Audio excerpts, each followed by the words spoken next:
होना चाहिए कि साइन, ठीक है मेरे दोस्त, साइन। अब देखो होता क्या है कि आप लोग बहुत टाइम से आप लोग की पढ़ाई लिखाई मेरे दोस्त छूटा रहता है। कुछ लोग इंटरमीडिएट के बाद फिजिक्स लेके पढ़ रहे होते हैं, काफी दिन फिजिक्स मैथ्स पढ़ा हुआ हो जाता है, फिजिक्स ऑनर्स कर रहे होते हैं, तो कुछ बातें उनके दिमाग से निकल जाती है। तो वैसी स्थिति में रेंज वेंज वाली बात तो ज्यादा इसे भी समझ में नहीं आता है ना, जो समझने में काफी टाइम लग जाता है उन्हें। तो इसे हालांकि मैं आपको क्वाड्रेंट के हिसाब से भी बता सकता हूँ, बट उसकी कोई जरूरत नहीं है। आपको पता होगा सिंपल सी बात, क्या, n इंटू 360 और प्लस थीटा। मेरे दोस्त ये n इंटू 360, 2 पाई का मतलब 360, तो n into 360 plus theta always मेरे दोस्त आपका साइन थीटा ही होगा। तब तो आप ये देख लो, ये तो मेरे दोस्त आपका साइन x है ही, और इंटू ये देखो 2 pi plus x, 360 plus theta है, ये भी हमारा साइन एक्स हो जाएगा। फिर मेरे दोस्त वहां देखो 2 इंटू 2 पाई प्लस एक्स है, तो वो भी हमारा मेरे दोस्त साइन एक्स होगा। तो इस तरीके से sine x sine x sine x मेरे दोस्त आता रहेगा।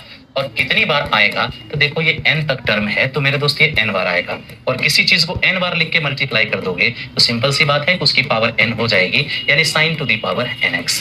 तो इस क्वेश्चन का आंसर हमारा ऑप्शन नंबर बी होगा। जिन्होंने बनाया है बहुत अच्छा है, ठीक है। अरे इसमें कुछ है कहाँ मेरे दोस्त, इसमें कुछ है कहाँ। देखो ये 2 इंटू 2 पाई प्लस एक्स है, यहाँ भी आप देख लो n into 2 pi plus x है। मैंने आपको क्या बताया, sine n into 2 pi plus theta बराबर से, यानी 2 पाई में किसी भी चीज से गुना हुआ होता रहेगा, हमेशा साइन थीटा आता रहेगा, ठीक है मेरे दोस्त। बस वही तो हमने यहाँ पे किया है, इसमें समझने योग्य बात ही क्या है, ठीक है। अब इसको देखो ये क्या है,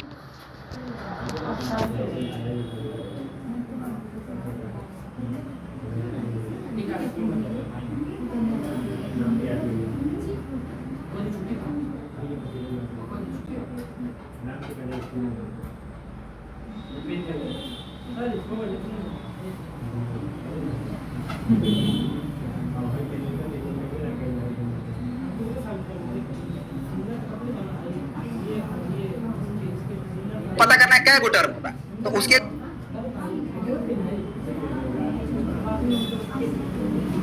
जो ऑप्शन तुम देख रहे हो, ये ऑप्शंस में थोड़ा सा हम टाइपिंग में गड़बड़ कर दिए हैं।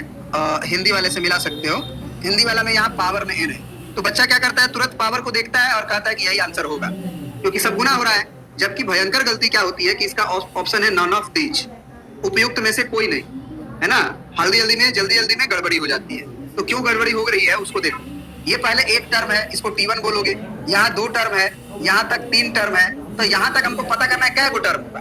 तो उसके लिए तुम क्या करो, समझो बात को, हम क्या कहना चाह रहे हैं, है ना। उसके लिए तुम्हें क्या करना है कि इसको पकड़ो, है कि नहीं। यहाँ 2 इंटू 1 पाई बोल सकते हो, 2 इंटू 1 पाई बोल सकते हो, इसे क्या बोल सकते हो, 2 इंटू 2 पाई बोल सकते हो। ध्यान से समझो, 2 कॉमन ले लिए तो 4 पाई आ जाएगा। उसके बाद यहाँ 6 पाई होगा साइन में, डॉट डॉट डॉट की जगह पे, तो 6 पाई को लिख सकते हो 2 इंटू 3 पाई। इसका मतलब 2 कॉमन लेने के बाद अगर तुम यहाँ से देखो, यहाँ से तो 1 पाई है ये, और ये 2 पाई है, ये 3 पाई है, यानी 2 कॉमन लेने के बाद, ये 2 कॉमन लेने के बाद यहाँ जो n रह रहा है उतना ही टर्म पे जा रहा है। इसका मतलब ये साइन एक्स, ये साइन एक्स, ये साइन एक्स, 1 है, ये 2 है, ये 3 है, तो n पे खत्म हो रहा है। तो इसका मतलब यहाँ से लेके यहाँ तक n टर्म खुद हो गए, n टर्म खुद हो गए। क्योंकि यहाँ से देखो 2 पाई है ना, तो हम यही बोल रहे हैं कि इसको 2 पाई ऐसे लिख सकते हो, 2 इंटू 1 पाई।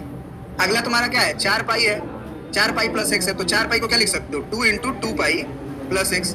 अगला तुम्हारा 6 पाई प्लस एक्स होगा, तो 6 पाई प्लस एक्स को 2 इंटू 3 पाई प्लस एक्स लिख सकते हो।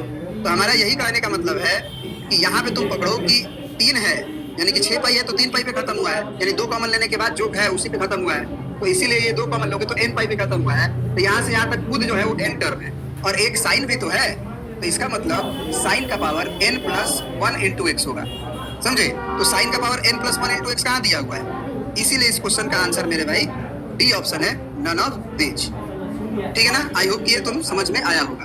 अब बढ़ जाओ आगे क्वेश्चन नंबर में।